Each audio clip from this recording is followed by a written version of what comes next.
Hey guys, Danny Johnson here, and just going to answer the question, can you remove the check engine light? Will the car still run? What will happen? So we'll go ahead and find out today. Now, of course, this is for demonstration purpose only. Don't do this. It's not a good idea. Your car could have an issue that you don't know about and all that kind of disclaimer stuff. And so let's go ahead and try it. So you're going to need a T20 Torx, and so there's two screws up here in the top of the gauge bezel. So you'll just remove both of those. Make sure it's the Torx so you don't strip it.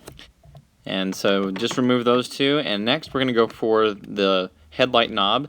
So this is kind of tricky. You have to get a little wedge piece here and pull back towards you, and I'll show you what this attachment looks like when it's off. So it pulls right off after that, and so this is what it looks like. You can see that little middle tab in there, and so the idea here is you have to pull back on that tab, and that releases it off of the little post. So as you'll see here, I'm just showing you off the car here, you just need to get something down in here like a pick, and as you push down on that tab, it puts pressure off of that where it slides on onto the car, and then you can pull the knob straight back. So that's how that works.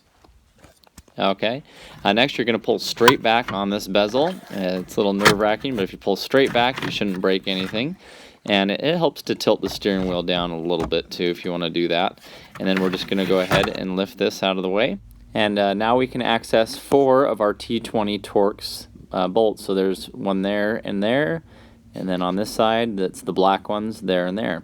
I'm also going to remove all the gold ones eventually and blow out all the dust and clean it up, and I have a video on restoring the gauge bezel I can put in here. But next we just need to unplug it in the back. It's very simple. There's just 2 plugs, so I'll remove this out of the way and show you what they look like. So you'll just reach up in here and you're going to push down on this tab.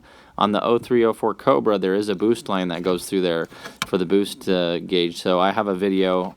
I'll put that link in the description if you want to see it for the Cobra, but pretty much same process. So next, just find the bulb of which one it is for the check engine light, and a pair of needle nose pliers here. We're just going to twist it, and the bulb comes right out. So very simple there.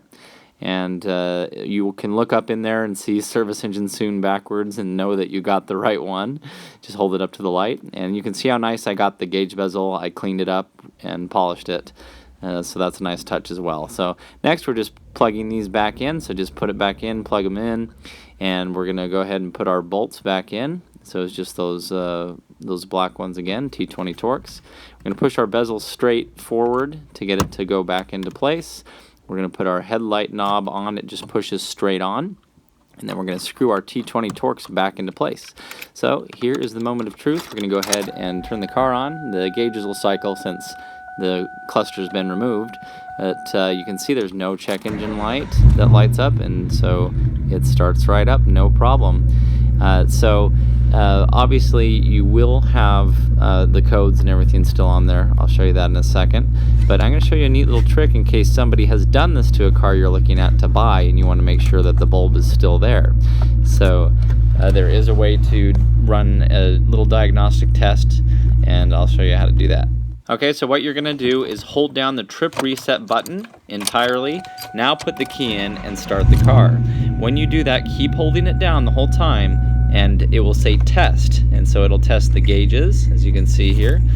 And basically every time you push that trip reset button, it will go to a different test. And here's one that says bulb, and as you can see, it's showing you all of the bulbs that should be lighting up. And so guess what? No check engine light, right?